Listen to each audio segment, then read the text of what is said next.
Doncs anem per començar la segona de les conferències del cicle sobre la crisi que hem organitzat conjuntament la coordinadora d'ONG Solidàries de les comarques gironines i la Càtedra UNESCO de Desenvolupament Humà Sostenible.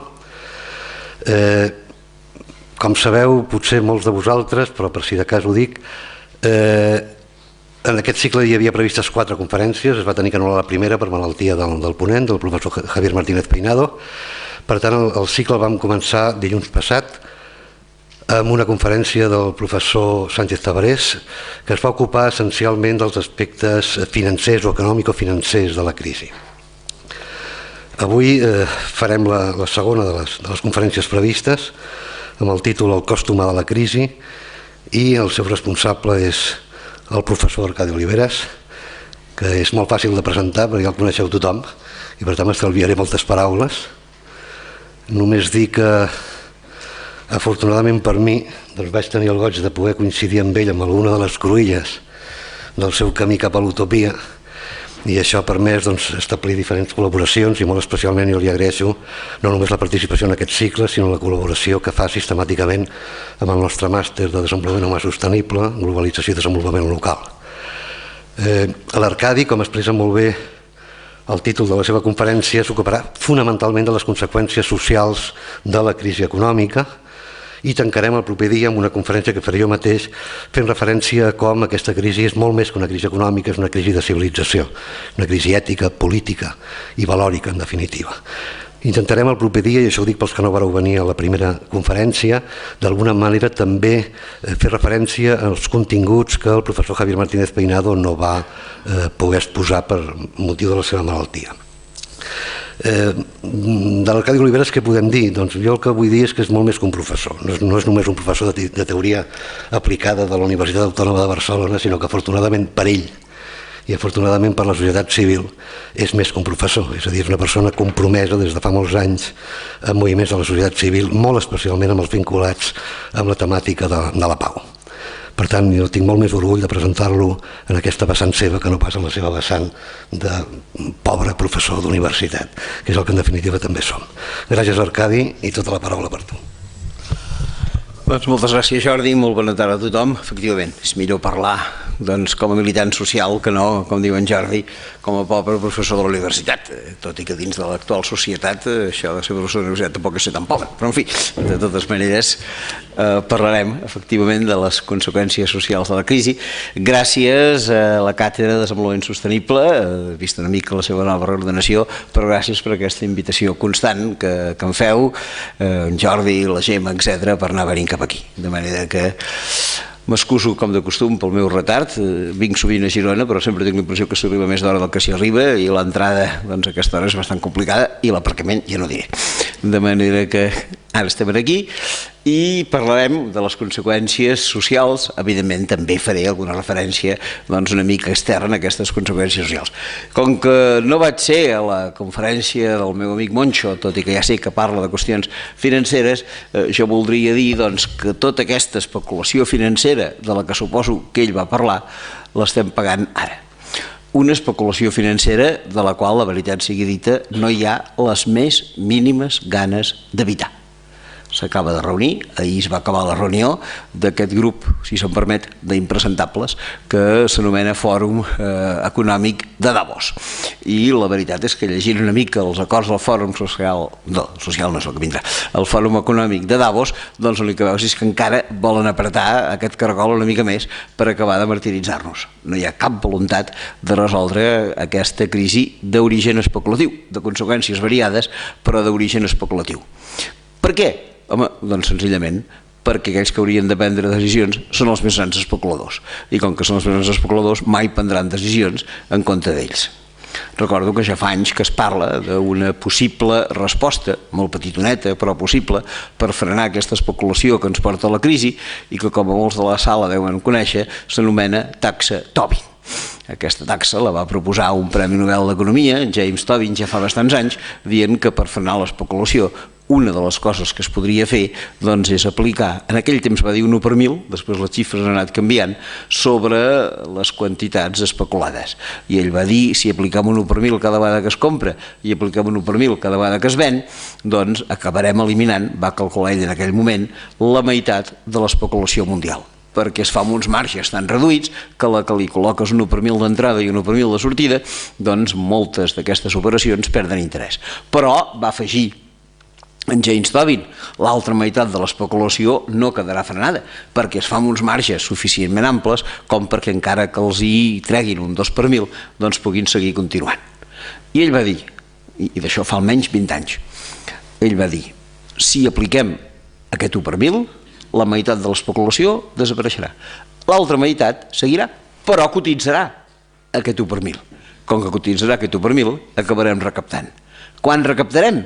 Ell va calcular en aquell moment que recaptarien els governs, ara seria bastant més, de l'ordre dels 200.000 milions de dòlars per any.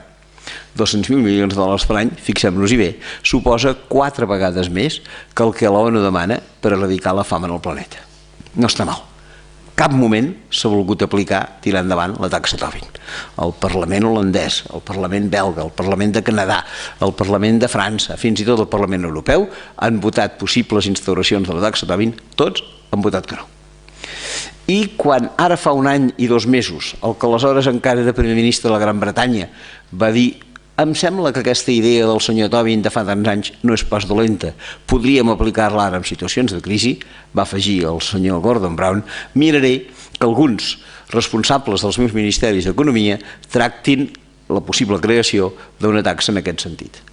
L'endemà, però consten els diaris, l'endemà d'aquestes declaracions volava a correcuita. Des de Washington cap a Londres, un personatge anomenat Timothy Geithner, que ahir clausurava el fòrum de Davos, que no és altra persona que el ministre d'Economia del senyor Barack Obama. I volava a correcuita per treure-li del cap al senyor Gordon Brown aquesta perversa idea, argumentant senzillament que aplicar la taxa Tobin perjudicaria a l'economia nord-americana. No és veritat, no perjudicaria l'economia nord-americana, perjudicaria els especuladors nord-americans, dels quals el senyor Timothy Geithner n'és un ínclit representant. Vaig llegir no fa gaire un reportatge excel·lent. Qui eren els 7 darrers ministres, o en el seu cas són secretaris, és a dir, viceministres, de les 7 darreres administracions presidencials dels Estats Units. Tots 7, o ministre o viceministre, sense ni una sola excepció, tots ells, abans de ser ministres o viceministres, eren altíssims directius d'una banca nord-americana anomenada Goldman Sachs, que és la banca especuladora més gran del món. Els ministres d'Economia nord-americans no representen els interessos dels ciutadans, representen els interessos dels especuladors. Perquè també hi ha una cosa que val la pena dir. Als Estats Units el president deu poder nomenar el ministre de Transport i deu poder nomenar el ministre d'Energia i potser fins i tot deu poder nomenar el ministre de Justícia. Però els asseguro que el ministre d'Economia no el pot nomenar el president dels Estats Units. El nomena sempre la gran banca nord-americana. Als Estats Units hi ha 2 ministres que el president no nomena mai.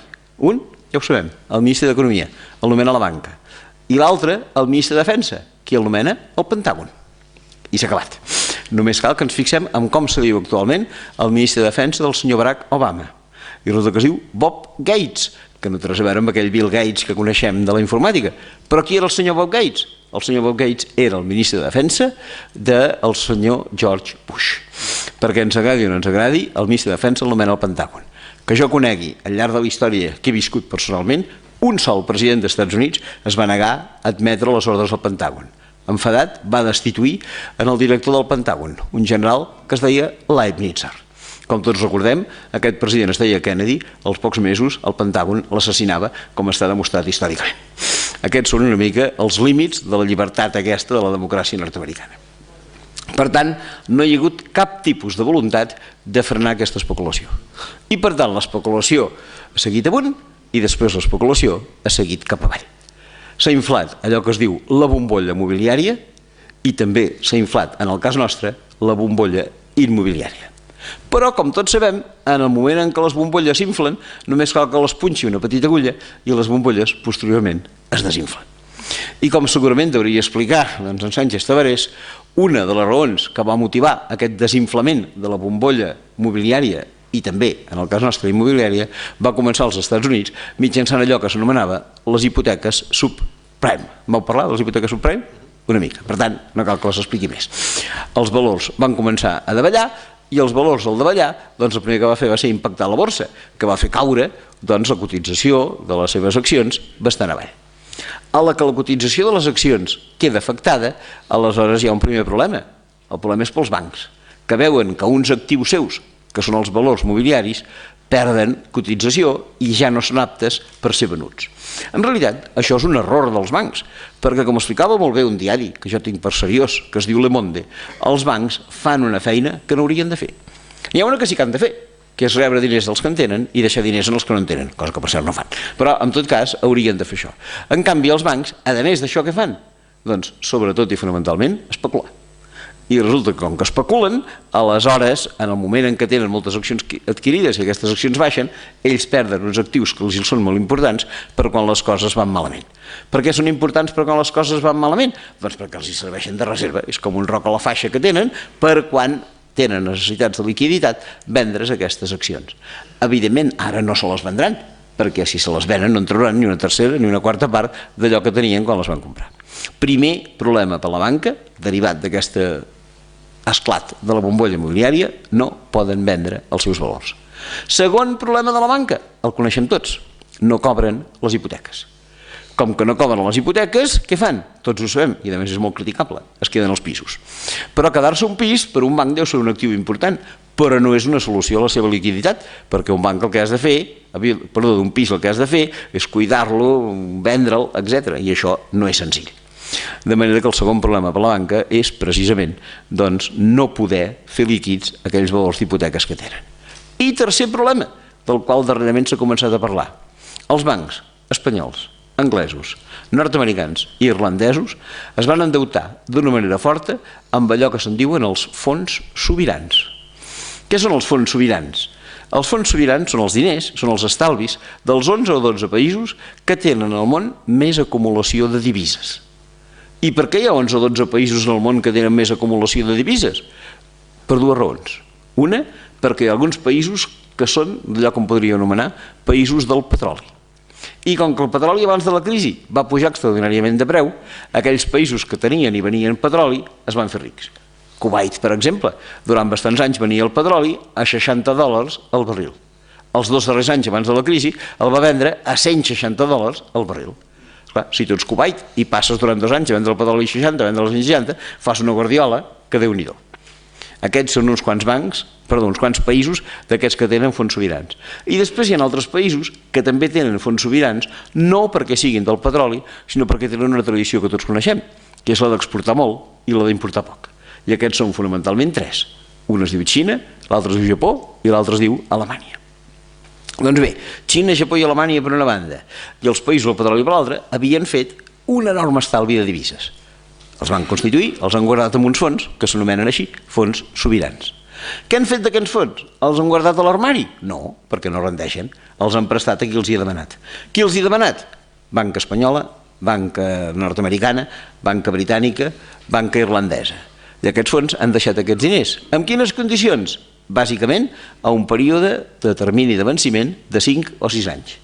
Què ha fet la banca espanyola doncs, amb aquests diners que li han deixat a 5 o 6 anys? Una cosa esplèndida, ha concedit hipoteques a 30 anys. És evident que si tu reps uns préstecs a 5 o 6 anys i amb això concedeixes unes hipoteques a 30 anys, no te'n sortiràs de cap manera. Ha arribat un moment en què la banca en general i l'espanyola en particular, primer, no podien retornar els crèdits dels fons sobirans, segon, no cobraven les hipoteques, tercer, no es podien vendre les accions. I quan els bancs han arribat a aquesta situació, què han fet? Quelcom que sabem tots, a Espanya i a molts d'altres països del món. Trucar a la porta del pare estat, a veure si el pare estat els hi permet resoldre el problema. Déu-n'hi-do que els hi ha permès resoldre el pare estat aquest problema, perquè és una obsessió que tinc. Calculo quants diners des d'ara, doncs des del govern nord-americà, des del govern de la Unió Europea, des de Canadà, des d'Austràlia, des de Japó, des d'on volem, s'ha donat a la banca arreu del món. I si els meus comptes no fallen, i espero que no fallin, fins ara se'ls hi ha donat 2.700.000 milions de dòlars. Fins i tot descomptant aquelles quantitats que la banca, tot i que d'una manera petita, ja ha sigut capaç de retornar. 2.700.000 milions de dòlars, si ens atenem al càlcul que he dit abans, suposa 54 vegades l'erradicació de la fam en el món. O dit d'una altra manera, amb el diner que hem donat aquests 2 darrers anys a la banca, hauríem pogut erradicar, segons estimacions de Nacions Unides, la fam en el món els propers 54 anys. Molt bé, els bancs s'han trobat amb aquestes dificultats. Han demanat diners i tan bon punt han rebut aquests diners que han fet? Automàticament han tancat l'aixeta. Han pensat que aquesta experiència era dolenta i que no volien tornar a caure en el mateix problema. I que no concedirien més crèdit, que amb aquests diners que els donaven taparien tots els forats que tinguessin, però que l'aixeta del crèdit quedaria tancada. I en el moment en què l'aixeta del crèdit queda tancada, això que hem vist ara, i que sobretot vàrem veure el dia passat, que s'anomena crisi financera, automàticament esdevé una crisi de l'economia real. Perquè a la que tu tanques l'aixeta, ni el venedor, és a dir, l'industrial, ni el comprador, és a dir, el consumidor, poden funcionar. Com funciona un industrial? Doncs, home, facturant. Sí, efectivament, factura, però mai cobra el comptat. Un industrial fa la factura i se'n va al banc i diu, escolta, això ho cobraré a 30, 60, 90, 120 dies. I el banc li diu, molt bé, doncs jo t'avanço els diners, li presento unes lletres de canvi i en el seu venciment el banc les cobra. Evidentment que li descompta un interès. Si el banc et descompta un interès i t'avança els diners de la factura, tu faràs una segona, una tercera, una quarta, una cinquena i una enèsima factura. Però si quan tu vas al banc no t'avança aquests diners, faràs la primera factura, però probablement, difícilment faràs la segona i amb tota seguretat no faràs ja la tercera. De manera que el venedor no ven. I el comprador? Doncs home, senzillament el comprador no compra, perquè si jo haig de comprar aquesta ampolla d'aigua, probablement la cobraré al comptat. Però si jo haig de comprar un frigorífic, si jo haig de comprar un cotxe, si jo haig de comprar un pis, o em donen crèdit, o no hi ha frigorífic, no hi ha cotxe, no hi ha pis. I en el moment en què el crèdit es restringeix, això esdevé ja una crisi a l'economia real. El venedor no ven i el comprador no compra. I si el venedor no ven i el comprador no compra, com se'n diu d'això? Crisi, efectivament. I com responen les empreses a la crisi? Doncs amb una paraula que ens introdueix a la primera conseqüència social del que volia parlar, que és acomiadament de la gent. Què fan les empreses? Com responen? Doncs amb una paraula que s'ha fet molt famosa i que es diu ERO, Expedient de Regulació d'Ocupació. Hi ha empreses que fan EROs amb tota la raó del món. Només faltaria. Pobretes no s'aguanten de cap manera, la crisi les ha tocat per tots costats i o fan un ERO o ja poden plegar. Però també els hi asseguro que hi ha altres empreses que han fet ERO amb totes les galtes del món. Han aprofitat la vinentesa i han dit ara és el moment de treure'n gent del damunt. Un parell d'exemples d'empreses amb galtes gruixudes. Primera, la més important empresa industrial de Catalunya, SEAT. SEAT, com recordarem, l'any passat, no, fa 2 anys, va acomiadar a 5.000 persones, a l'any 2009. I la pregunta era, calia acomiadar 5.000 persones? La resposta era molt senzilla. Si resulta que SEAT guanya diners, no calia acomiadar ningú. Si resulta que SEAT perd diners, potser sí que calia acomiadar la gent. Me'n vaig anar a mirar els números de SEAT i, efectivament, a l'any 2008, que era l'any anterior a l'expedient, SEAT havia perdut diner. Per tant, aparentment, quedava justificat el seu expedient. Però vaig tenir una mica la tafaneria de veure què havia passat el 2007. No, el 2007 havien guanyat diners. I el 2006, també. I el 2005, també. I el 2004, també. I el 2003, també. I el 2002, també. I el 2001, i el 2000, i el 99, i el 98, i així em penso que fins al 91 o fins al 90. Vaig calcular, i fixin-se vostès com funcionen les empreses, que tan sols en els 5 darrers anys abans de l'expedient, ergo 2007, 2006, 2005, 2004 i 2003, si sumaves els beneficis de SEAT i els dividies pel número de treballadors que tenia SEAT, cada treballador durant aquests 5 anys li havia generat a SEAT un benefici d'1,5 milions d'euros. No que cada treballador hagués guanyat 1,5 milions d'euros, que ja suposem que això ni pensar-ho. Què podia guanyar un treballador de SEAT? 20, 25, siguem generosos, 30.000 euros. 30.000 euros per 5 anys són 150.000 euros. I mentre tu, treballador de SEAT, guanya 150.000 euros, resulta que la SEAT guanya amb tu 10 vegades més, 1,5 milions d'euros. Això durant 5 anys. Però quan als 6 anys les coses van malament, de petites a la calle i automàticament xantatge a la Generalitat. Perquè la SEAT se'n va a la Generalitat i li diu, escolta, mira, acabo d'acomiadar 5.000 persones, però en tenia un total de 14.000. De manera que o tu poses diner o les altres 9.000 seguiran la mateixa sort. I ja tens la Generalitat posant diners damunt de la taula per no tenir conflicte social. I encara un altre cas, més greu si es vol, tot i que potser implica menys gent. Nissan. Nissan va arribar a un acord que em fa vergonya que els sindicats hagin acceptat, tot i que em penso que Comissions no va firmar-ho, un acord per al qual els propers 4 anys, per tal de garantir el lloc de treball, els treballadors de Nissan estan disposats a no veure augmentat gens ni mica ni el seu sou ni les seves prestacions socials. Vaig calcular que tan sols l'any passat, és a dir, el 2009, perquè del 2010 encara no tenim dades, tan sols l'any 2009, cada treballador de Nissan havia generat a Nissan un benefici de 500.000 euros. Tu ets un treballador de Nissan, li generes en un any un benefici de 500.000 euros i encara t'apreten perquè no cobris res. Això és un capitalisme salvatge, és un capitalisme sense entranyes.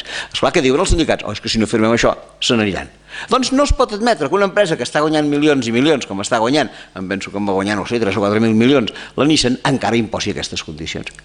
Hem de tenir un tipus de governabilitat mundial que impedeixi aquestes barbaritats d'aquestes empreses. No pot ser, però això és. I com que això és, què passa? Doncs que avui la SEAT fa l'expedient, que demà la Nissan fa l'expedient, que demà passat l'altre fa l'expedient, i mentrestant el número d'aturats va creixent i va creixent i va creixent. Cada dia tenim xifres que ens posen a un nivell més elevat el percentatge d'atur. Quants aturats tenim a l'estat espanyol? Bé, tampoc cal ser massa exagerats. Oficialment, 4 milions de persones. Podem respondre en aquests 4 milions de persones? Respondre vull dir atendre'ls degudament. Després ja diré si els hi podem o no els hi podem donar feina. De moment només em pregunto si els hi podem o no els hi podem donar un mínim de subvenció per l'atur, per la seva subsistència. Aparentment és impossible. Com podem donar nosaltres diners a 4 milions de persones que estan aturades? Però de vegades val la pena reflexionar, i ara explicaré una cosa que alguns m'han sentit, però pels que no l'hagin sentit la vull repetir. Una universitat que tots coneixem, es diu Pompeu Fabra, va emetre, gràcies a un estudi d'un professor prou conegut amb aquests temes, que es diu Vicente Navarro, una estimació que encara es podria augmentar de quin era el frau fiscal anual a l'estat espanyol. I aquest senyor va estimar que entre el que s'amagava l'economia submergida, el que les grans empreses deixaven de declarar i el que les grans fortunes evadien d'impostos, es podia comptabilitzar amb uns 80.000 milions d'euros a l'any. De seguida em vaig fer un càlcul. Si fossin capaços de recuperar aquests 80.000 milions, escolta, dividit per 4 milions d'aturats, a cada aturat li tocarien 20.000 euros. A una casa que tingués 2 aturats n'hi podrien donar 40.000, i a una casa que tingués 3 aturats n'hi podrien donar 60.000, el qual no deixa de ser bastant correcte. Què convindria? Doncs burxar a veure si recuperem aquests 80.000 milions. Ja voluntat? En part sí i en part no. La setmana passada vaig llegir una bona notícia. El col·lectiu d'inspectors d'Hisenda, que són gent bastant seriosa a Madrid, van declarar que havien estat burxant grans fortunes de l'any passat i que havien sigut capaços de recuperar 10.000 milions d'euros de frau fiscal. No està malament, però en queden 70.000 més encara per recuperar. Hi ha alguna altra voluntat de fer-ho? Els inspectors sí. El Ministeri, ni pensar-ho. Les autoritats, encara menys. I hi ha casos que, si se'n permet en castellà, clamen al cielo degut a la poca voluntat per fer aquestes coses. I no només a l'estat espanyol. Ara fa pocs mesos va ser jutjada la més processada, vaja, més que jutjada, processada per frau fiscal la més gran fortuna de França, la senyora Liliane Bettencourt, que és la propietària d'aquests famosos productes cosmètics que es diuen L'Oréal. I és la primera fortuna de França. Però el diari posava una reflexió senzilla. Mira, pobra dona, no sap massa de què va la cosa. L'han processat, no calia que la processessin. Per què l'havien processat? Perquè havia amagat els diners a Suïssa.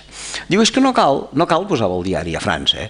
Diu, el Ministeri francès de Finances té un departament anomenat Departament de Grans Fortunes que assessora a les grans fortunes del país de quina manera poden evadir impostos sense sortir de la llei. És a dir, aprofitant els petits foradets de desgravacions, d'inversions, i no cal que aquesta senyora s'arrisqui portant els diners a Suïssa, no, que vagi al Ministeri francès de Finances a París i li explicaran de quina manera pot evadir, no en poden dir evadir, però de quina manera pot aprofitar tots els petits foradets legals per poder evadir. Cap voluntat per part dels governs, cap ni una. En el cas espanyol, ho he explicat moltes vegades, però mai me'n canso d'explicar-ho, situacions escandaloses. Fa uns mesos va ser cridat a declarar per frau fiscal el primer banquer del país, un senyor que tots coneixem i que es diu Emilio Botín. La jutgessa li va dir, miri, no és pas una qüestió que jo tingui amb vostè, però és una qüestió que jo tinc, doncs, amb el seu banc, que es diu Santander. Tinc la impressió que vostè ha evadit impostos. No vostè, el Banc de Santander. Han creat un producte d'aquell que es diu d'opacitat fiscal i en total tinc la impressió que han eliminat d'Hisenda el pagament de 600 milions d'euros. Vingui a declarar. No ho tinc tot en un únic expedient, ho he arbitrat amb 4 expedients diferents, no sé quines raons tècniques, i el primer expedient suposa una evasió de 124 milions d'euros. Vingui vostè a declarar, però per si un cas porti amb vostè els 124 milions d'euros, perquè si no veig clara la seva declaració, vostè se'n tornarà a casa seva i els 124 milions es quedaran aquí. Com el senyor Botín és imant de la seva llibertat, se'n va anar a correcuita a fer la declaració i s'endugué els 124 milions d'euros. El senyor Botín es va donar compte que això de 124 milions d'euros era un pèl voluminós i que no li cabia a la butxaca. I aleshores va agafar una furgoneta blindada del seu propi banc, es va fer acompanyar per la furgoneta i se'n va anar cap a l'Audiència Nacional. Ell, segons deia el diari, va pujar al segon pis a fer la declaració i la furgoneta, com era obvi, no va pujar al segon pis, sinó que es va quedar al garatge. Cosa de la qual ens informava un diari de l'endemà, perquè ens ho deia en gran clarividència. Ayer hubo un botín dentro y otro fuera de la Audiencia Nacional. Molt bé, aleshores la jutgessa me li va prendre declaració i acabada la declaració diu, escolti senyor Botín, ja se'n pot tornar a casa seva. Però els 124 milions aquí, fins que hi hagi la sentència final. El senyor Botín se'n va anar, la senyora jutgessa, que es diu Teresa Palacios, per si li interessa, doncs es va quedar amb els 124 milions d'euros, però òbviament no els volia guardar al calaix, perquè això és més aviat perillós. Què va fer? Va ordenar el seu ingrés immediat en el compte corrent del jutjat, obert en el Banco Espanyol de Crédito, filial del Santander, presidit en aquell moment per una senyora anomenada Ana Patricia Botín, filla de l'anterior. Quan els periodistes van veure aquesta escandalera, se'n van anar de seguida a veure el que aleshores era ministre d'Hisenda, un senyor que recordaran es diu Pedro Solbes. I li van dir, escolti, senyor Solbes, miri què diu la jutgessa, que sembla que en Botín li està evadint uns quants milions d'euros. Se suposa que vostè, com a responsable de les finances públiques, anirà, doncs, a protegir-nos i perseguiran el senyor Botín. I en Solbes, com si me l'estiguessin cremant, immediatament va dir, no, jo no intervindré mai davant d'en Botín. És un senyor entranyable, honorable, amigable, esplèndid, no sé quantes coses més. Per què el senyor Solbes feia aquestes declaracions, diguem-ne, tan amistoses al respecte del senyor Botín? Bé, jo no sé si és amic seu o no és amic seu, i tampoc m'importa gaire. Però el que era evident és que el senyor Solbes era en aquell moment el responsable econòmic del seu partit polític. I tots els responsables econòmics, de tots els partits polítics, siguin de dreta, de centre o d'esquerres, saben perfectament que han d'estar bé amb la gran banca. Perquè almenys un cop cada 4 anys han d'anar a saludar la banca, a demanar-li recursos doncs, per el seu finançament, sobretot en campanya electoral. I el senyor Botín sap, el senyor Solbes sap perfectament que el dia que el senyor Zapatero digui dissol el Parlament, ell o algun representant seu ha de començar un viacrucis a veure d'on treu els diners per la campanya electoral. Viacrucis que tots vostès coneixen, que té per primera estació el Banc de Santander, per segona estació el Banc de Bilbao, per tercera estació la Caixa, per quarta estació el Palau de la Música, i així successivament a veure si troben el finançament corresponent. I per tant el senyor Solbes no deu oblidar aquella famosa frase que diu nunca muerdas la mano del que te da de comer, amb la qual evidentment el senyor Solbes mai perseguirà el senyor Botín mai pagarà, la senyora Betancourt tampoc pagarà i així mai recuperarem aquells 80.000 milions dels quals parlàvem. Amb la qual, què passa? Doncs que hem d'arbitrar altres solucions per tal que aquesta gent pugui tirar endavant. Quines solucions em permetré jo respondre, al cap i a la fi és una mica el que em deien, què passa amb la crisi i de cara al món, de cara al teixit social, quin tipus de resposta hi hem de donar perquè això funcioni? Doncs, si em permeten, plantejaré 5 o 6 respostes que penso que aniran tocant els elements de dificultat que hi ha. Si aquesta és una crisi que té origen financer, abans d'anar a respostes socials hem de plantejar respostes financeres. I de respostes financeres ja n'acabo de plantejar 2. La primera, taxa Tobin. La segona, lluita contra el frau fiscal. Que això ens permetrà entrar en un altre tema del que parlaré després, que és el desequilibri pressupostari, el tema de les pensions, etc. Però a més d'aquestes 2 possibles respostes, que seria taxa Tobin i que seria frau fiscal, hi ha una tercera resposta que no hem d'oblidar i que ningú s'espanti quan pronunciï aquesta paraula, ja ho veuran després: nacionalització de la banca. No de tota la banca, no, però sí d'aquella banca que ha rebut diners. El mínim que pot fer un govern que dona diners és quedar-se al banc en el que li ha donat diners. I els asseguro que això no és cap resposta ni marxista, ni leninista, ni maoista. No. Això de nacionalitzar els bancs que s'han donat diners ho ha fet un senyor que no tinc ni per marxista, ni per leninista, ni per maoista, que es diu George Bush. Resulta que en Bush va donar diners a la banca nord-americana, a 2 bancs, i se'ls va quedar. I el senyor Gordon Brown, aquest que he esmentat fa una estona, va donar diners a 11 bancs, si no m'equivoco, i els ha nacionalitzat tots. Quan tu poses diners a la banca, el mínim que pots fer és fer-la pública. Després el dia demà te la vendràs o no te la vendràs, ja ho veurem, però de moment te l'has de quedar. En el cas espanyol, cap voluntat de fer una cosa per l'estil. Diners a la banca, tots els que vostès vulguin. El cas més escandalós, la Caja de Castilla-La Manxa. La Caja de Castilla-La Manxa, com segurament vostès saben, estava penjada fins al de tot. Si el govern no hi posava diners, la gent hauria fet un taló i no l'haurien pagat. Abans que l'escandalera fos gran, què va fer el govern? Va donar diners a la Caja de Castilla-La Manxa. Quants? De moment, segons he calculat, 4.000 milions d'euros. Però segons he pogut llegir, en té promès, si és que li fan falta a la Caja de Castilla-La Manxa, fins a 9.000 milions d'euros.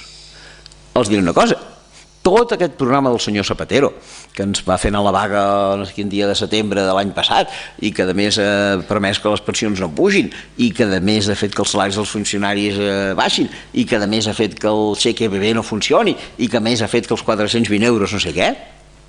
Tot això, pel senyor Zapatero, representa un estalvi, vaja, pel govern, representa un estalvi de 10.000 milions d'euros. Només a la Caja de Castilla-La Manxa n'hi han promès 9.000 milions d'euros. I per què la Caja de Castilla-La Manxa ha arribat a aquesta situació?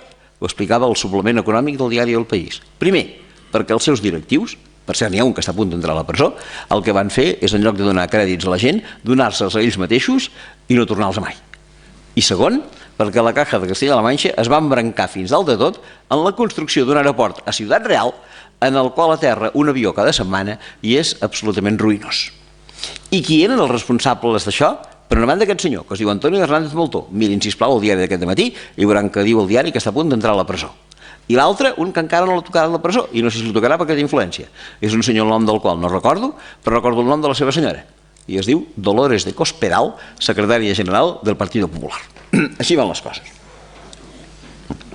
De manera que, evidentment, no hi ha cap ganes de que els bancs assumeixin aquesta responsabilitat de ser públics i puguin ser un instrument de servei a la gent. Que ningú s'espanti per això de que els bancs siguin públics, que ningú s'espanti. Mirin, potser els més grans de la sala recordaran que l'any 1981, a França, les eleccions les va guanyar el candidat socialista que es deia François Mitterrand. Això és un diumenge, com solen ser les eleccions, i el dilluns, l'endemà al matí, una senyora molt arregladeta, i se suposa com una conta bastant potent, es va presentar a la sucursal del Crèdit Lyonnais a París. Va demanar per parlar amb el director i un cop va tenir el director al davant li va dir vinc a cancel·lar la meva compta. El director li va dir senyora, per què vol vostè cancel·lar la seva compta? I ella va dir home, ahir va guanyar Mitterrand, aquest és socialista, d'aquí 4 dies prendrà possessió del càrrec, nacionalitzar la banca i a mi què em passarà amb els meus estalvis. I el director li va dir senyora, se'n torni tranquil·la a casa seva. Vostè està en aquell moment en el Crèdit Lyonnais, vostè està en aquell moment a la ciutat de París, vostè està en aquell moment a l'any 1981. Sàpiga que a França el Crèdit Lyonnais porta nacionalitzat des de 1941. Fa 40 anys que vostè els diners en una banca nacionalitzada i no se n'havia assabentat. De manera que tinc la impressió que una reacció ha de ser aquesta. Vigilem què passa i convertim a les banques en instruments públics. Abans en teníem de banques públiques, el temps del Franco la gent no recordarà, i no és com que és el Franco, per descomptat, però el temps del Franco hi havia el Banco de Crèdit Industrial, i el Banco de Crèdit Local, i el Banco de Crèdit Agrari, el Banco de Crèdit de la Construcció, i el Banco de Crèdit de l'Exportació, i el Banco de Crèdit, no sé quantes coses més. Ara només tenim una misèria que es diu Institut Català de Finances i una cosa que es diu ICO Madrid, que pràcticament no serveix per res. Això és una cosa que s'ha de fer. Element. Un altre element que vostès saben que és de la màxima actualitat. No sé si encara hi som a temps o no, però a mi m'estranya que no hi hagi hagut fins ara una rebel·lió popular davant d'una cosa que ens estem empassant aquests dies, que és la transformació de les caixes en bancs.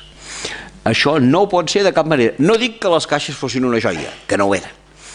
ja diré després que més aviat anaven coixetes, però eren uns instruments que no tenien accionistes, que per tant eren fundacions, que al ser fundacions els seus beneficis havien d'anar a l'obra social i que això havia servit durant molt temps, des de fer petits projectes socials doncs fins a recolzar ajuntaments o diputacions o consells comarcals o a qui fos.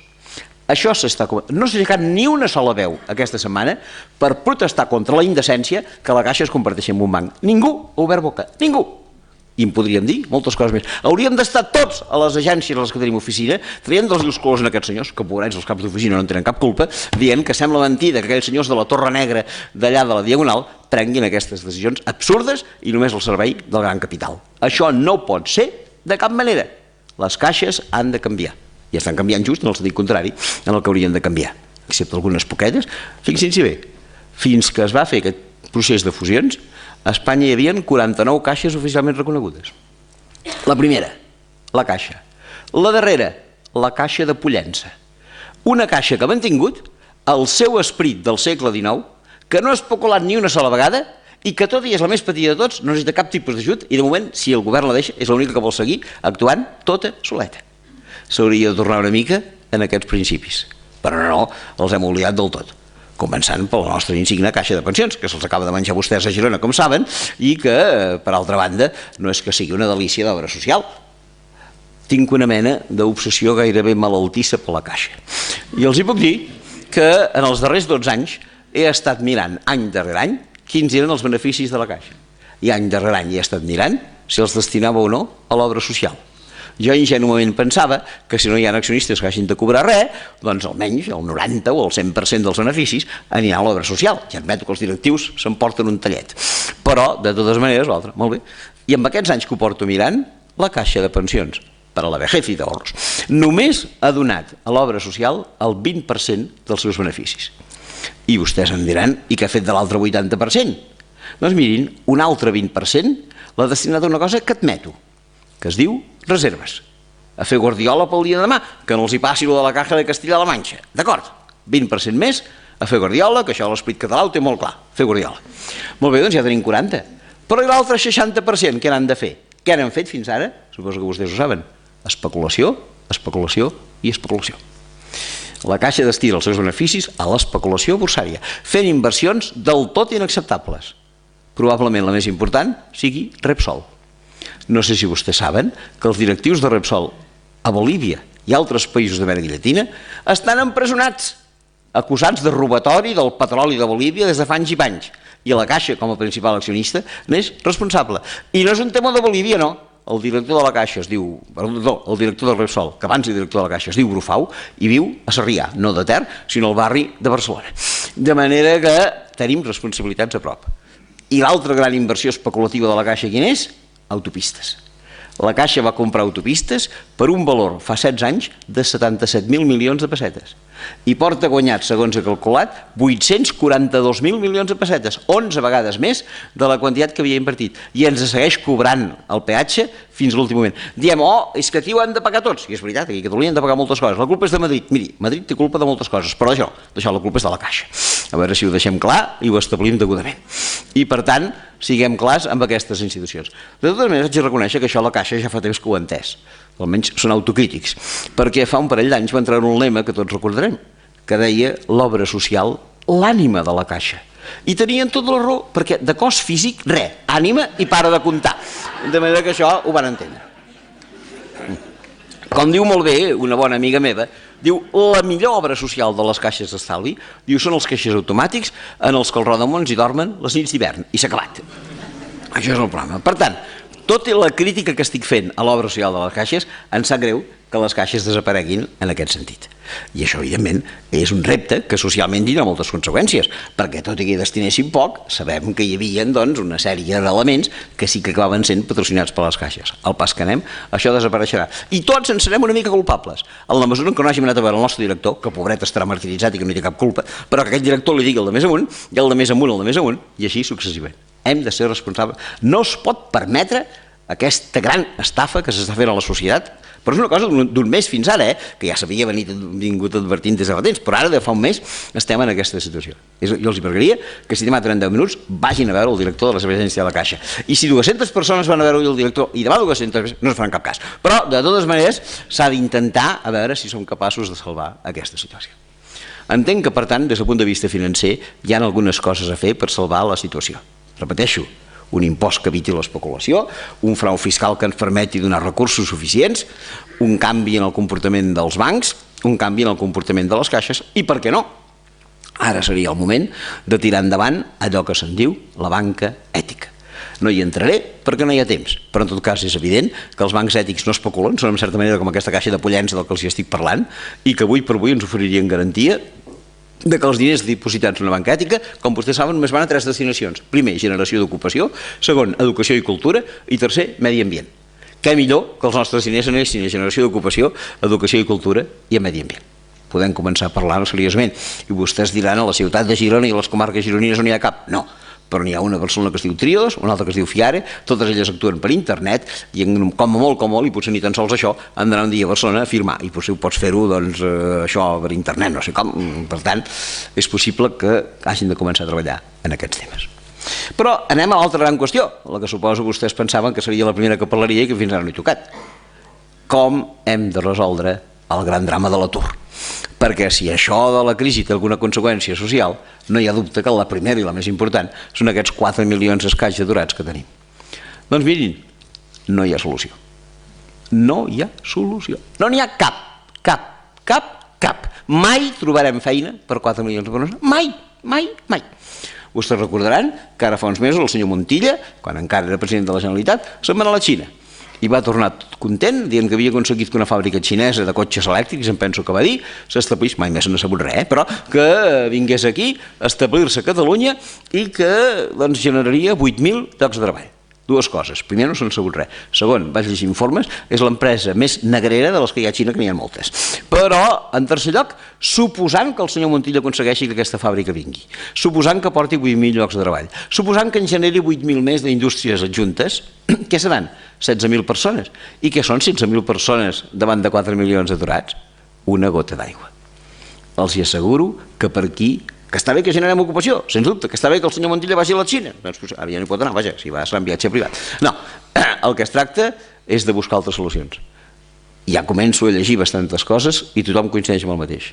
L'única resposta social a l'atur és repartir entre tots el treball existent. I no n'hi ha cap més. Què vol dir això? Doncs que els que tenim la sort de tenir feina treballem una mica menys, perquè els que no tenen feina treballin una mica més. I com es pot fer? Segons he pogut aprendre, de 3 maneres diferents. Primera, aquesta és una decisió que pot prendre el govern. I tenim un exemple preciós, una mica rebaixat, però el tenim. França, fa 10 anys, primer ministre Lionel Jospin. Què va fer el senyor Jospin? Per decret, després ho va convalidar al Parlament, d'entrada ho va fer-ho per decret, va reduir la jornada laboral de 40 a 35 hores. I d'una altra manera, que en lloc de treballar 8 hores diàries, se'n treballessin 7, que per 5 dies són 35, en lloc de les 8 per 5, 40, que eren abans. I vostès diran, malament, perquè jo abans cobrava 40 i ara només cobraré 35. No. Perquè resulta que les 5 hores que tu deixes de treballar les acabes de concedir a un aturat.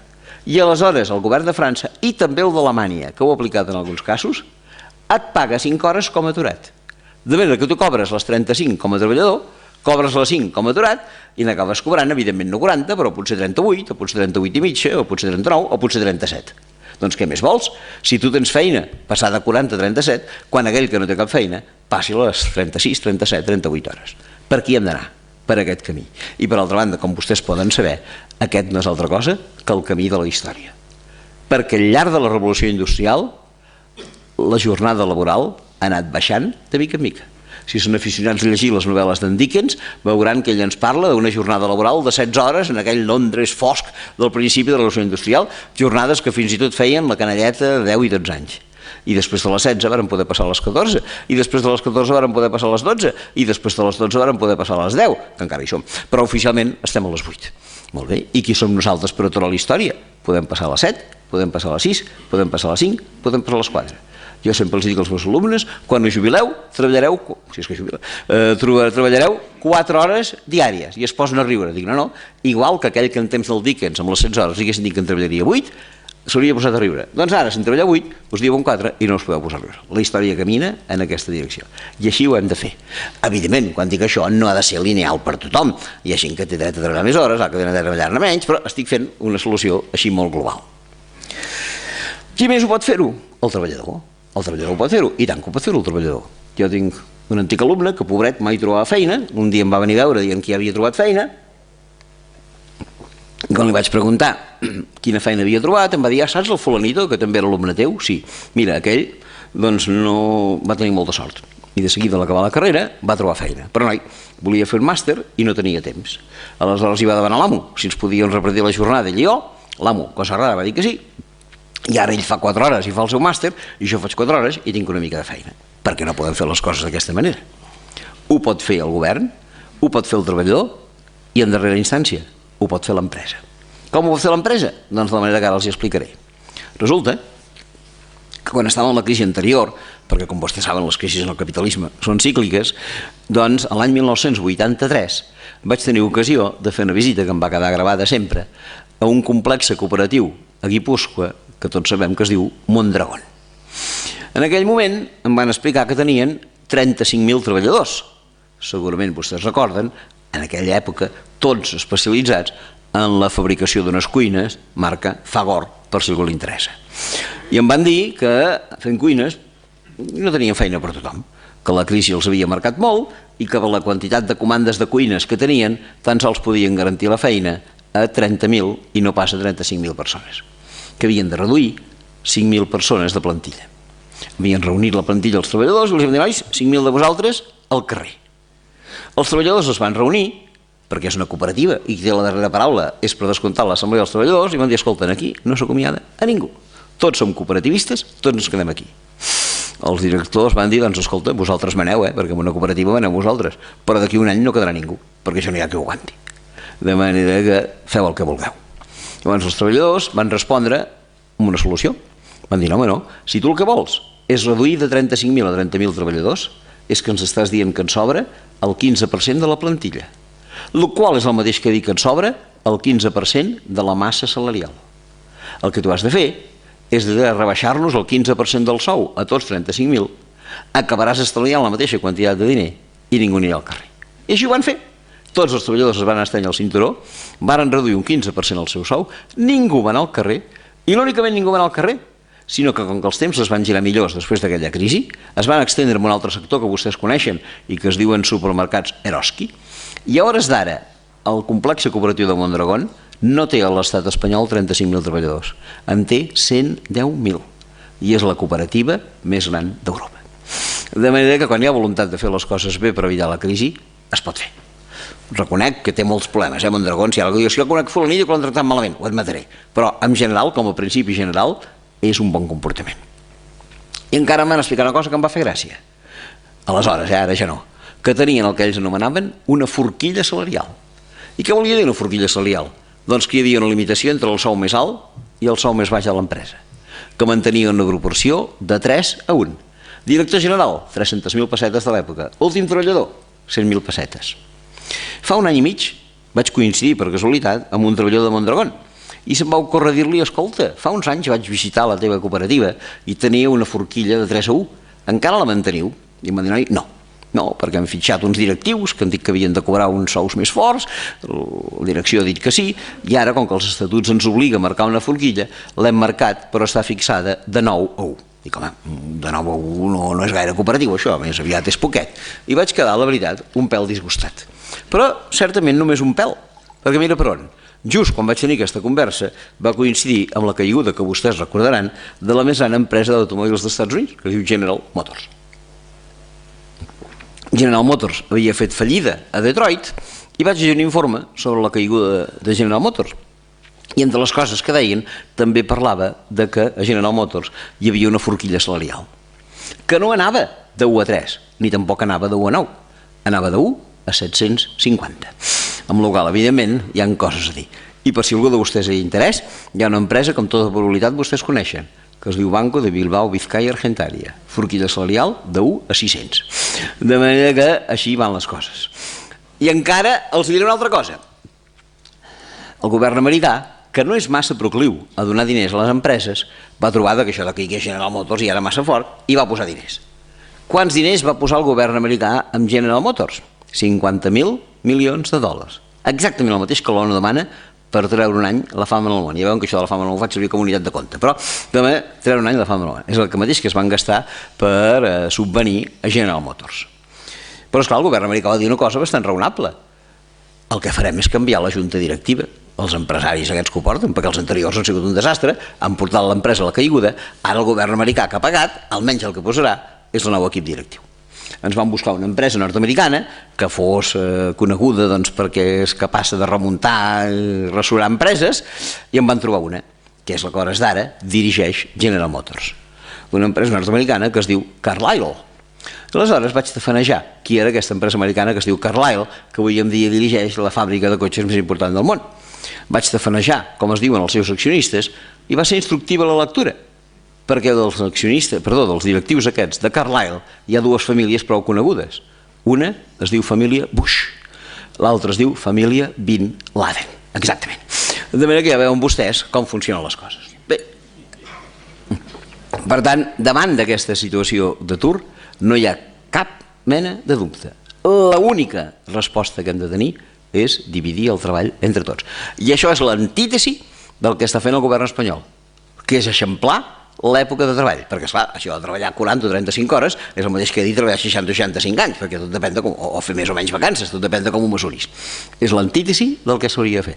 I encara llegia el diari d'ahir que ens estan donant la píndola i que ara parlen del 67, però que ja està previst fer-nos arribar fins als 70 d'aquí 4 dies. Nosaltres, els prejubilats de les caixes no, aquests als 47 anys i visca la peba, perquè també no deixa de ser una cosa ben curiosa aquest tipus de comportament. Per tant, ja veuen vostès que aquí hi ha coses a fer. I això ens porta també a parlar de l'altra gran qüestió, que és la qüestió de les pensions, vinculada a la qüestió dels salaris. Diu que les pensions no s'aguanten i no es poden mantenir i per això han d'allargar els anys de cotització. Mirin, només una sola dada. Vostès saben què costa a l'estat espanyol les pensions cada any? Totes, 110.000 milions d'euros. Quin és el frau fiscal que els he esmentat fa una estona? 80.000 milions d'euros. Recuperant el frau fiscal, podríem pujar les pensions gairebé un 70%. Fixin-s'hi bé. Cap voluntat política de fer això. I encara els hi una altra dada. Potser alguns de vostès s'han vist afectats des del dia 1 de gener pel fet que les pensions no pujaran més. Vaja, no pujaran aquest any. Ens ha dit que es mantindrien com l'any passat. I acte seguit el govern ens ha dit que no pujar les pensions suposa un estalvi, no gaire gran, de 1.300 milions d'euros. El govern espanyol ha volgut estalviar i no ha pressupostat 1.300 milions d'euros per pujar les pensions. Però mira per on.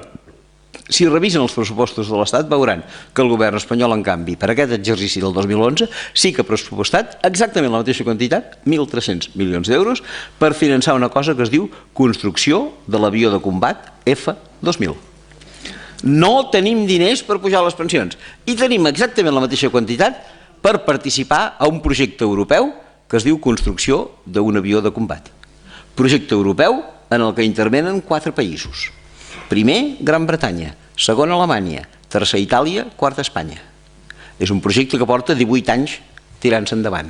I ja fa alguns anys, el que aleshores era primer ministre d'Alemanya, un senyor que recordaran va antecedir a la senyora Merkel i es deia Schröder, va fer un discurs i va dir: si jo puc, procuraré que Alemanya abandoni aquest projecte d'avió de combat. És un avió de combat, en primer lloc, molt car. En segon lloc, un avió de combat tècnicament retardat de 15 anys respecte dels darrers models americans. I en tercer lloc, un avió de combat dissenyat per atacar la Unió Soviètica, que mira per on ja no existeix. Aleshores, va dir aquest senyor Schröder: jo procuraré que Alemanya abandoni aquest projecte.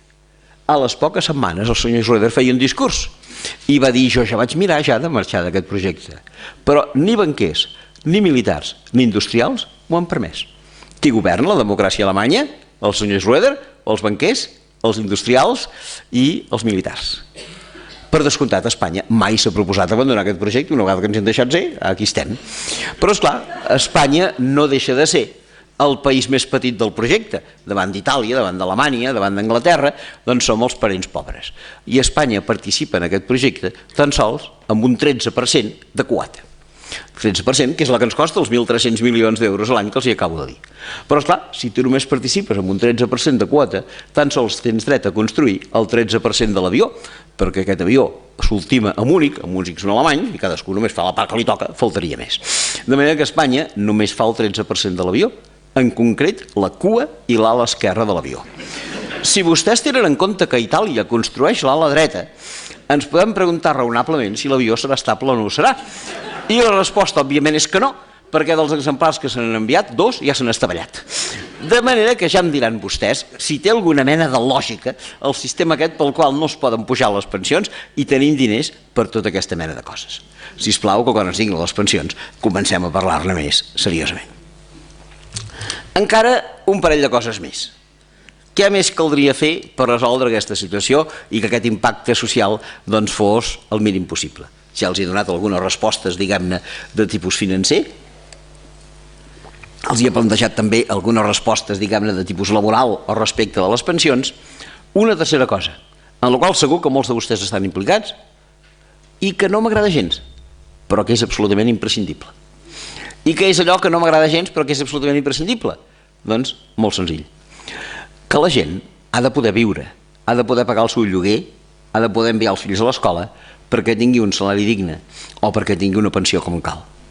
Però si la situació econòmica fa que no tinguis ni un salari digne ni una pensió com cal i arriba l'amo i resulta que el que fa és desnonar-te del pis i tu et trobes al carrer, tant de bo arribi Càritas, o arribi el Banc dels Aliments, o arribi la Creu Roja, o arribi els serveis socials de l'Ajuntament, o arribi no sé què ha d'arribar, i et doni els 500 euros que et fan falta perquè no et fiquin fora del pis.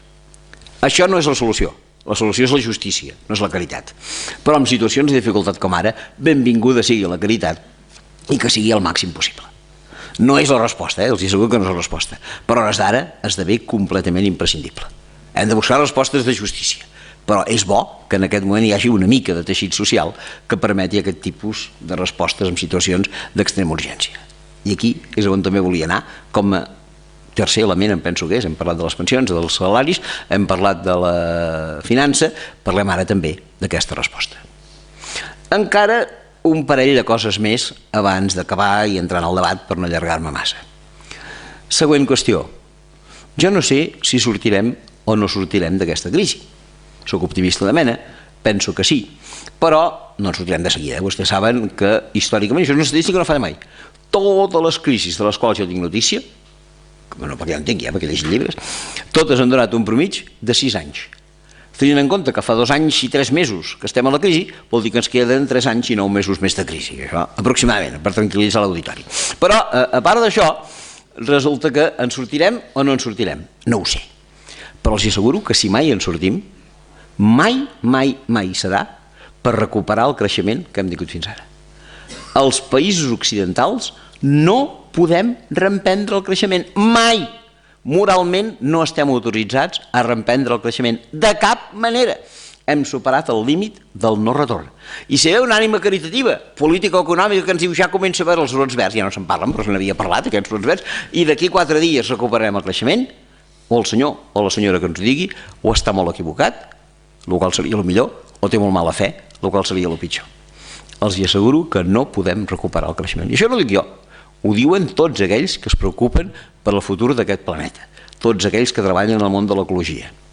Fins l'any 1986, tot allò que la humanitat destruïa d'aquest planeta, i estic parlant davant d'un responsable de la Càtedra de Medi Ambient, per tant, espero no equivocar-me gaire, però, de totes maneres, pel que jo sé, fins a l'any 1986, tot el que els humans destruïen d'aquest planeta, el planeta era capaç de reposar-ho a l'any següent.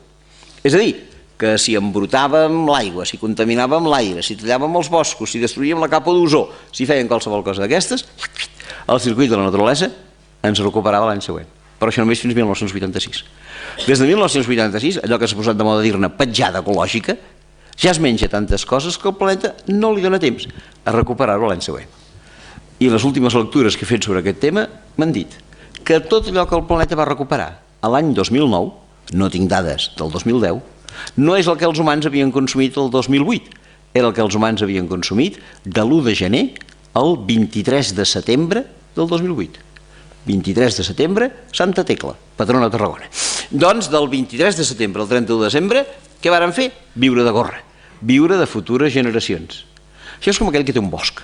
Si del bosc que té cada any només talla la fusta que el bosc reprodueix, tindrà bosc tota la vida. Si cada any talla més fusta que la que el bosc és capaç de reproduir, com es quedarà? Sense bosc. Des de 1986 estem fent malbé el planeta i estem en camí de quedar-nos sense bosc. Però atenció, d'això els responsables no som tots els que vivim al planeta, no. En el planeta hi ha, i tots ho sabem, un 20% de gent que fem allò que es diu el món ric, el món industrialitzat, i el 80% de gent que constitueix el món tercer món, un creixement subdesenvolupat, diguem-ne com vulguem. Doncs d'aquest consum arbitrari que estem portant a terme, el 75%, les 3/4 parts, corresponen a nosaltres, corresponen al 20% de privilegiats que ho tenim tot. I si tenim en compte que darrere nostra, amb tota la legitimitat del món, ve la Xina, i ve la Índia, i ve el Brasil, i ve Sud-àfrica, i ve el Pakistan, i ve Indonèsia, i ve no sé què, no tenim dret a seguir creixent de cap manera. L'única resposta davant d'aquesta crisi, i això sí que ens afectarà a tots humanament, no negativament, jo entenc que d'una manera positiva, es diu decreixement. I decreixement no necessàriament vol dir més misèria, no, es pot admetre de moltes maneres. No sé si vostès recordaran que ara fa dues primaveres, la primavera del 2009, la Generalitat ens va informar que tenia un problema de sequera, que els embassaments estaven buits i que si les coses anaven malament, d'aquí 4 dies ens quedarien sense aigua. No sé què van fer a l'Ajuntament de Girona. L'Ajuntament de Barcelona va posar el crit al cel i va dir, nois, res de fonts públiques, res de jardins, res de piscines, res de recs, res de no sé quantes coses. I els ciutadans, curiosament, foren obedients. A la ciutat de Barcelona, pel que jo sé, tan sols en 3 setmanes es va passar d'un consum d'aigua de 200 litres per persona i dia a un consum de 109 litres per persona i dia. I això no vol dir menys felicitat, no? Suposo que t'haver tan feliç el dia dels 109 litres com el dia dels 200 litres. Hem de començar a entendre mesures d'aquesta mena de cara a la crisi. Si volem, no nosaltres, si volem que les futures generacions se'n puguin sortir degudament. I vaig ja al darrer tema, o potser a l'avant-darrer tema, que volia tractar.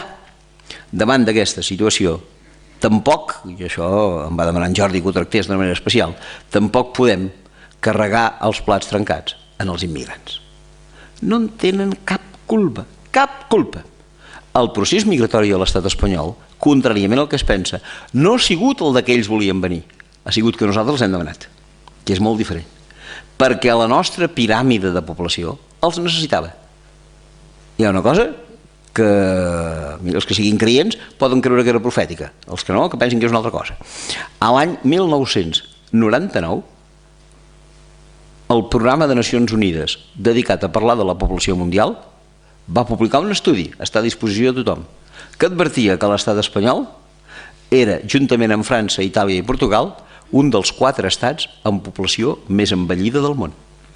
I que la nostra piràmide de població no estava preparada per resistir totes les necessitats que tenen aquells grups de població que necessiten l'ajut dels altres. Vostès saben que una piràmide de població en general ha de ser així. A baix de tot, doncs hi ha els que acaben de néixer, al cap de 10 anys en falta algun, al cap de 20 anys en falta algun més, als 30 anys, als 40 anys, als 100, pràcticament no queda ningú, excepte un senyor de Menorca que va arribar als 114 i que estava aquí. Però això és una mica una piràmide de població. Però què passa? Passa que la nostra piràmide de població, com vostès saben, no és així, perquè resulta que durant un temps es va acabar el boom de la natalitat i la gent no va néixer. I aleshores va haver-hi més gent que tenia 20 anys que no pas gent que tenia 0 anys. A mesura que els anys han passat, aquesta piràmide de població ha anat creixent i el forat ara ja no és a baix. A baix s'ha recuperat una mica pel naixement dels fills dels immigrants. El forat ara el tenim al mig. De manera que tenim una piràmide de població que fa així, llavors fa el gran buit i després, tampoc és que s'hagi emplenat, però fa una recuperació una mica millor. I aquest gran buit es troba en un fragment d'edat que des del punt de vista econòmic és importantíssim, perquè és allò que podríem anomenar la segona edat. Com vostès saben, la segona edat és la que es troba al mig, és l'edat laboral, és la que ha de pagar l'educació de la primera edat i ha de pagar les pensions de la tercera edat. I resulta que és justament aquí on tenim la feblesa en aquest moment. I aquesta població no és suficient per atendre les pensions del de dalt i no és suficient per atendre l'educació dels de baix. Hem d'emplenar aquest gruix de població que falta al mig. El podem emplenar amb naixements? Difícil, perquè la canalla acostuma a néixer amb 0 anys i no amb 30 anys, de manera que per aquí no ho resoldrem. Aleshores, l'única possibilitat és fer venir gent de fora. Això ja ho va dir l'ONU, repeteixo, l'any 1999. I va calcular que de 1999 a 2020, per equilibrar aquesta piràmide de població, faria falta l'arribada a Espanya de 155.000 immigrants nous per any. I els dic, això és com una profecia. Van arribant, si no el 155, el 160, el 145 cada any. Certament és així. No són ells que han vingut, són nosaltres que hem anat. Igual que quan nosaltres anàvem a Alemanya, que no és que nosaltres hi anéssim, és que a Alemanya els feia falta i ens en batien. A la que a Alemanya van deixar de fer falta i no hi van anar ni un. Aquest és el sistema normal de funcionament. I per tant, des d'aquest punt de vista, si mai se supera aquesta crisi, no cal que els expulsem ara, perquè d'aquí 4 dies els tornem a necessitar per pagar les pensions de dalt i per, al mateix temps, doncs, pagar l'educació dels de baix. Caixa de Catalunya no fa ni mig any ha actualitzat l'estudi aquest de Nacions Unides i ha dit que, com que ara s'ha aturat una mica la cosa, el dia que recuperem el creixement no faran falta 155.000 immigrants per any, faran falta 250.000 immigrants nous per any. De manera que seria el gènere absurd que ara diguessin que tots aquells migrants no els necessitem, que potser és veritat que no els necessitem en aquest moment, però que d'aquí 4 dies els hagin de fer tornar. I després hi ha una altra cosa que també s'ha de saber des del punt de vista d'immigració, i curiosament està publicat per la presidència del govern, la Moncloa, que fins que va arribar la crisi, ara ja no ho he vist més, però fins que va arribar la crisi, elaborava un estudi anual sobre l'impacte econòmic de les migracions. I què calculava? Doncs els dos plats de la balança. Per una banda, allò que la immigració aporta a les arques públiques, per altra banda, allò que la immigració detreu de les arques públiques. Què aporta la immigració a les arques públiques? Com vostès saben, 3 conceptes bàsics. Primer concepte, cotitzacions a la Seguretat Social. Segon concepte, IRPF, que se'ls descompta de la nòmina. Tercer concepte, impostos indirectes, que tant si tenen com si no tenen papers, paguen el fer benzina, el fer tabac, el fer alcohol, qualsevol cosa d'aquestes. Això és el que ells aporten a les arques públiques. Què reben ells de les arques públiques? Moltes coses que tots coneixem. Serveis educatius, serveis sanitaris, beques menjador, bosses de llibres, ajut a l'habitatge, ajuts socials, places de guarderia, coses per l'estil. Cada any, fins que va arribar la crisi, per tant fins al 2007, es van publicar aquestes dades. I saben quin era el resultat? El que donen menys el que els donem amb ells ens ofereix un saldo favorable a nosaltres anual de 6.000 milions d'euros. Tenint en compte que a Espanya viuen uns 55 milions d'habitants, vol dir que cadascú de nosaltres de la immigració rebem cada any, des del punt de vista públic, uns 105 euros per càpita. De manera que aquesta lluita contra la immigració derivada de la crisi jo penso que és un complet error. I més encara tenint en compte que precisament són els immigrants els que més malament s'ho passen en aquests moments de crisi. Això és també quelcom que hem de tenir en compte. I no oblidem l'última faceta, ja per tancar. Aquesta crisi és sobretot, per descomptat, una crisi de països del nord. No és gens una crisi de països emergents, que aquests més aviat van bé, però en canvi també és una crisi pels països del sud, no perquè ells estiguin en crisi, que estan en una crisi permanent, sinó perquè nosaltres, des del punt de vista del rebuig de la immigració, des del punt de vista de la reducció de la cooperació al desenvolupament, fins i tot des del punt de vista de no importar-los i determinats productes, el que aconseguirem és que aquesta distància nord-sud es faci cada vegada més gran. I Déu-n'hi-do el gran que es fa, i que també ens hauria de fer pensar en aquestes xifres. Mirin, quan jo vaig entrar a la facultat, prehistòria pura, doncs se'm va dir que la diferència entre el 20% més ric i el 20% més pobre del planeta, en termes de renda, era o mantenia una relació de 1 a 30. Dit d'una altra manera, un senyor que visqués a Canadà ingressava com 30 senyors o senyores que ingressessin a Bolívia. Si vostès consulten el darrer anuari de Nacions Unides, el de Canadà ja no ingressa 30 vegades el de Bolívia, ingressa 86 vegades el de Bolívia. I en realitat no ingressa 86 vegades el de Bolívia, ingressa 172 vegades el de Bolívia. El que passa és que l'ONU fa servir un sistema que tots coneixem i que penso que és ben adequat, que és el sistema de la paritat del poder adquisitiu. És a dir, que si jo a Canadà amb $1 puc comprar una barra de pa i a Bolívia amb $1 puc comprar 2 barres de pa, automàticament a Bolívia passo a tenir el doble de dòlars que els que tinc en realitat, perquè puc comprar el doble de coses. Aleshores, fent el càlcul d'aquesta manera, avui en dia la relació entre Canadà i Bolívia, per posar 2 exemples, ja és de 1 a 84 o 85, una cosa per l'estil. I aquest planeta continuarà així. I per tant, si no rectifiquem, aquesta crisi acabarà també tenint les seves repercussions pels països del tercer món. En resumides comptes, què hem de fer? Doncs segurament el que els dirà en Jordi la setmana entrant, que davant d'aquesta situació, a part de les xifres que jo els hi puc donar, o canviem els valors o no farem res de res. De manera que moltes gràcies.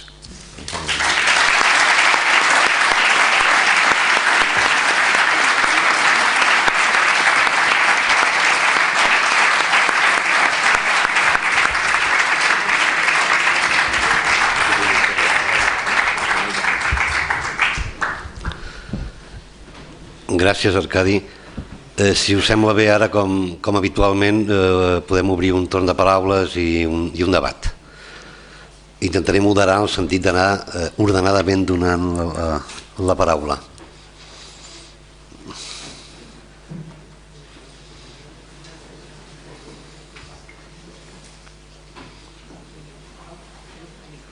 Sí. Tenim micro? No. Allà des un micro. Hola, bona nit. Molt ràpid. Una de les idees que més m'ha agradat és la de repartir el treball. Ho trobo molt i molt interessant. Hi ha molts exemples a Alemanya que no has dit, que també conec de diversos col·lectius de treballadors d'Alemanya que ho han fet, reduir el sou, etc. Però com ho veus? La conseqüència d'això, a nivell d'hipoteques, el problema que hi ha a les hipoteques en aquest país i en molts altres països, reduir el sou comporta un problema amb la hipoteca, i l'altre, el que has parlat també al llarg de la conferència, el d'acceptar que hem de reduir el nostre nivell de consum. Com es compaginen les dues coses? Gràcies. Bé, evidentment, penso que també he fet una petita nota de matització i he dit doncs aquest decreixement no pot ser igual per tothom. És a dir, que si un senyor té hipoteca i l'ha de pagar, doncs que treballi 2 hores més per pagar-la, a no ser que fossin capaços d'aconseguir que el sistema financer arbitrés pròrrogues d'hipoteca o arbitrés, com ara ja és el moment necessari d'arbitrar, que quan tu perds el pis per cancel·lar el deute no cal que només et cancel·lin l'import del que val el pis, s'ha de produir allò que en diuen la dació, és a dir, que amb l'entrega del pis quedi cancel·lat el deute, que passa a molts llocs i que fins i tot aquí algun jutge ha començat a dir que ha de passar d'aquesta manera. Per tant, haurien de canviar els sistemes legals que permetessin això.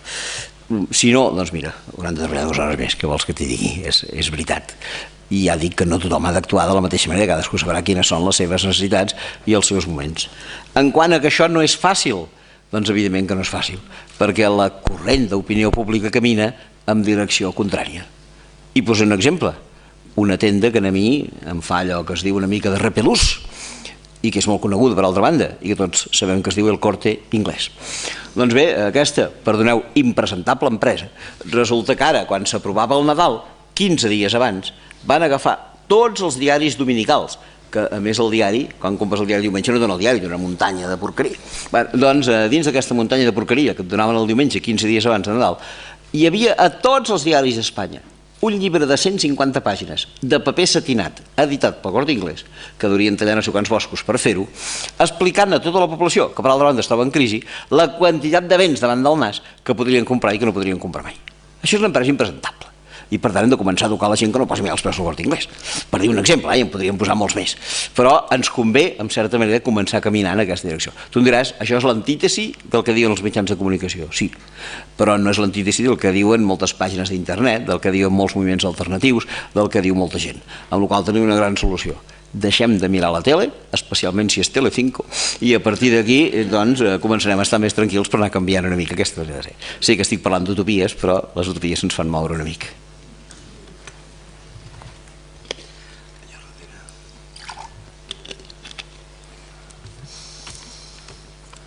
Teniu el micro allà darrere?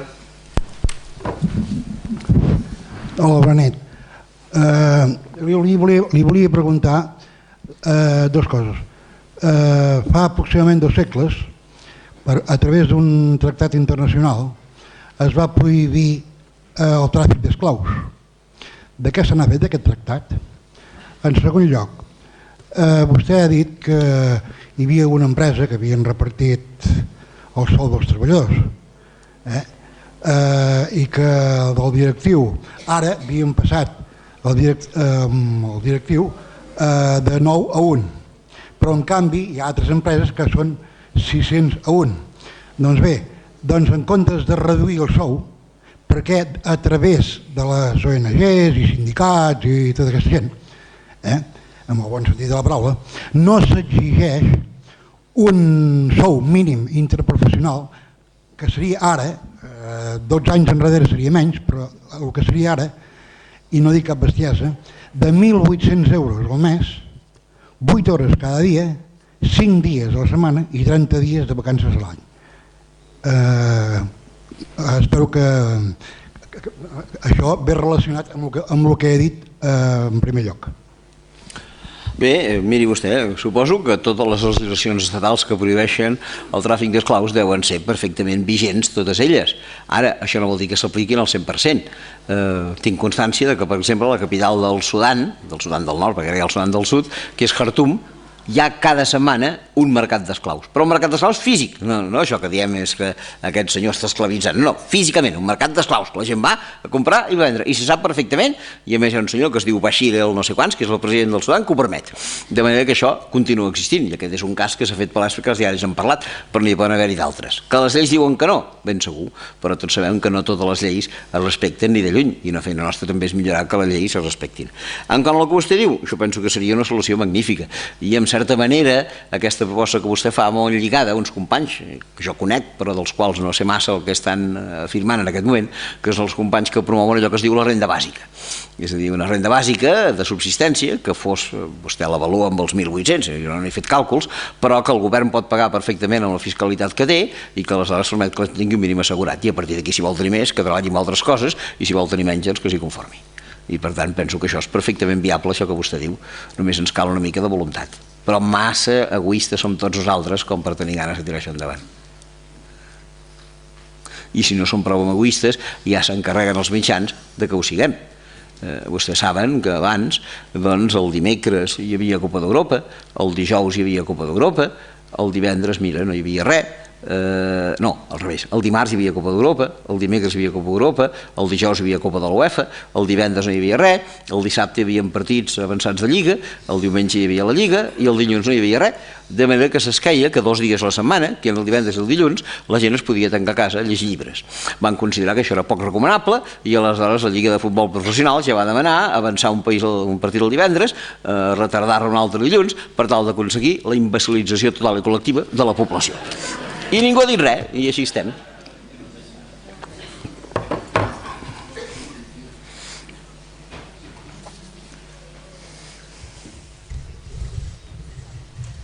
Cap pregunta més?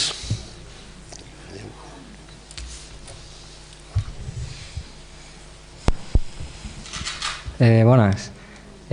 Vostè ha comentat que hi havia, o que ara mateix era imprescindible el tema de la caritat social, no? De la, perdona? Caritat social. La caritat social, sí. I no pot ser que aquest tema agravi una mica més la crisi, perquè hi ha persones que estan treballant per solventar problemes que estan fent uns altres, no? A veure, sí, no t'ho negaré. Això és, no ho sé, en termes mèdics, amb aquell que ha tingut un accident de cotxe i té una enorme hemorràgia, i llavors l'altre no és, però a més se li han trencat les costelles, i esclar, però si no li para l'hemorràgia no serveix per res que se tregui, no sé, és una tonteria el que estic dient, però penso que hi ha mals menors que s'han de resoldre. Estic d'acord amb tu, perquè si donem que les ONGs i que els sistemes caritatius facin la feina que no fa l'Estat, aleshores malament rai, però jo davant d'aquell senyor que resulta que no té sostre, d'aquell senyor que està morint de gana, o d'aquella senyora que li treuen al pis, jo penso que li hem de fer cas. Entenc que a la llarga tens raó amb el teu argument, però hi ha el curt termini i el llarg termini. Tenim ara un, dos, tres torns. Hola, bona nit. Jo era per fer una pregunta, a veure què li semblaria que hi ha altres països, per exemple Alemanya, vaig estar llegint per internet, i Canadà, que han insertat microeconomies, una mica per crear el seu propi exemple d'una economia local i que no depengui tant d'una economia globalitzada. Només era això. Gràcies. Bé, jo no hi entenc gaire, però penso que això és el més és el més ideal de tot, perquè resulta que hem pervertit tant l'economia amb tantes coses que també l'hem convertit en la globalització a tota mena de distància, produint aquí una cosa que faran servir a Nova Zelanda, o menjar-nos un kiwi que també ve de Nova Zelanda quan resulta que n'hi ha a Mataró. I esclar, a partir d'aquí amb aquesta cosa... Jo estic indignat. La setmana passada em passejava per un mercat d'aquests del dissabte on vas a comprar els enciams i això, hi havia maduixes i hi havia cireres. Què vol dir maduixes i cireres? Aquesta hauria d'estar prohibit radicalment. Ara no és l'època ni de les maduixes ni de les cireres. Escolta, aquestes maduixes porten incorporada una quantitat de petroli o de càmera frigorífica, va que tenen mal gust, doncs que no val la pena. Però nosaltres som els culpables, perquè aquests senyors no vendrien aquestes maduixes, no vendrien aquestes cireres si nosaltres no les compréssim.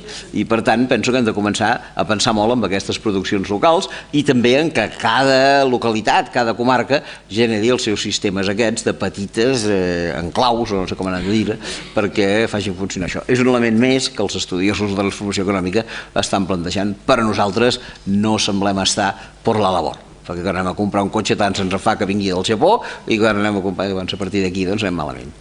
És la nostra manera de pensar que ha d'anar canviant. Sí, però la següent...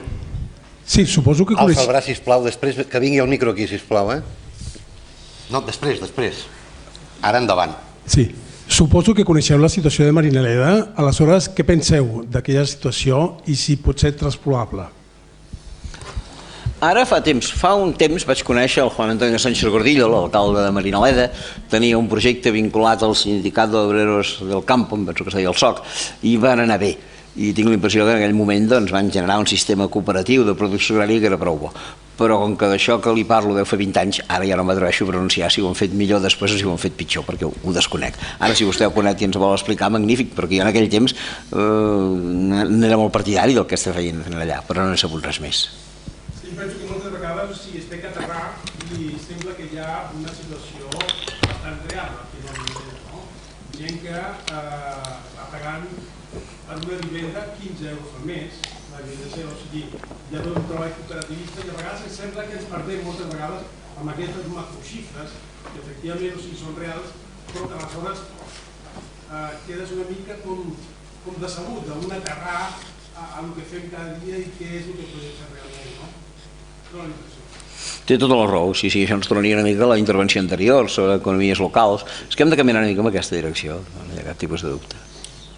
Mira, Joan Antoni, encara que sigui un tema que s'aparta una mica, voldria saber una mica la teva interpretació amb aquests fenòmenos que estem veient, que són recents al nord d'Àfrica, i si es poden considerar una mica o potencialment com una rebel·lió o com una confrontació amb Occident, perquè en realitat tots aquests estats que estan començant a moure's o a caure estan financiats i sufragats per la compra d'energia nostra, europea, i els títeres també estan suportats per pel nostre món polític. Llavors, aquests fenòmenos, entre cometes, imprevistos, m'agradaria saber una mica si creus que poden realment significar alguna mena de canvi no previst amb la situació d'Europa Occidental, per exemple, o dels Estats Units.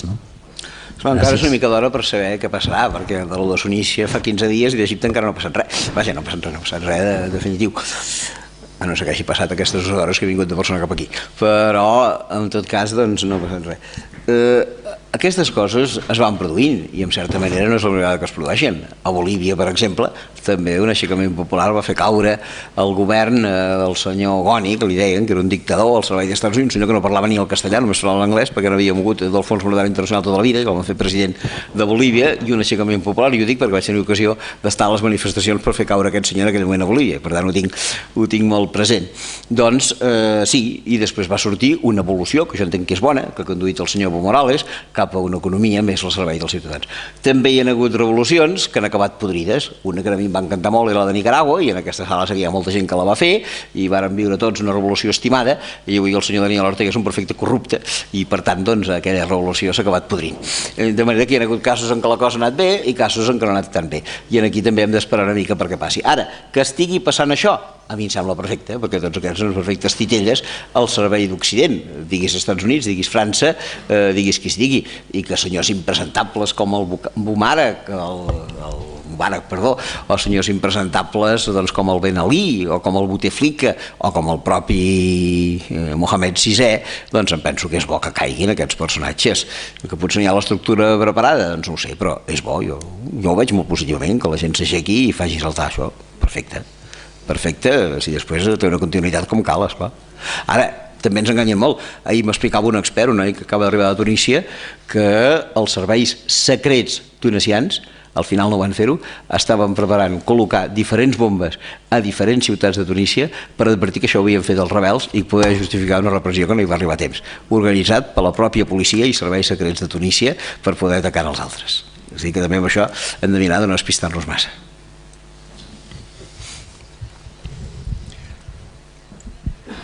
Allà darrere.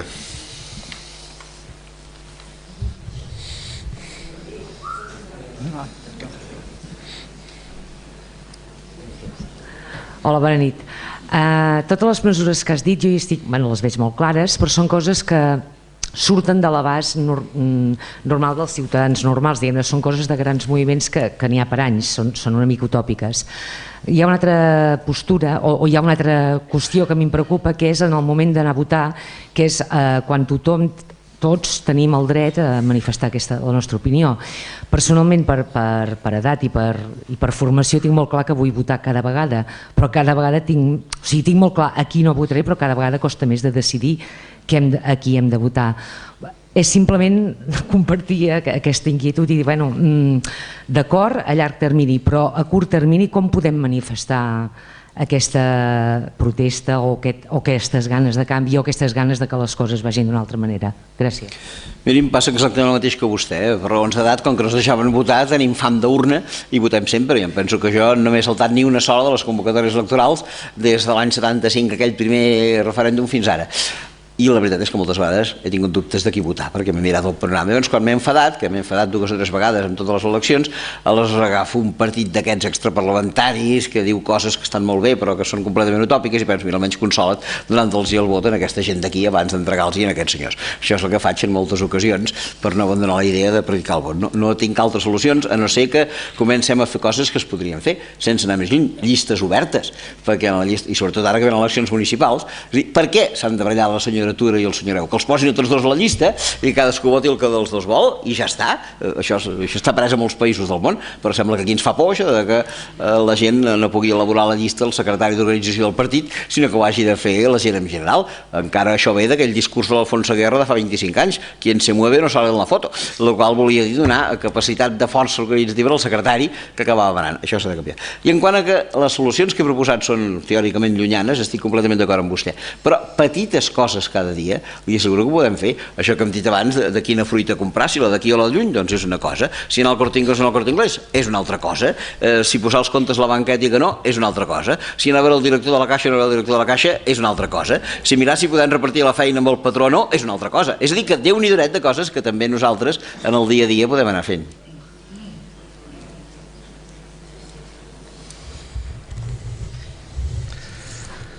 Sembla que no hi ha més preguntes.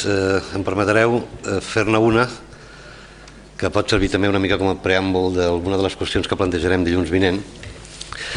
Moltes de les, per no dir totes, però gairebé totes, moltes, en tot cas, de les alternatives que has plantejat a la crisi, o elements per combatre la crisi, considero que són absolutament incompatibles amb el model capitalista.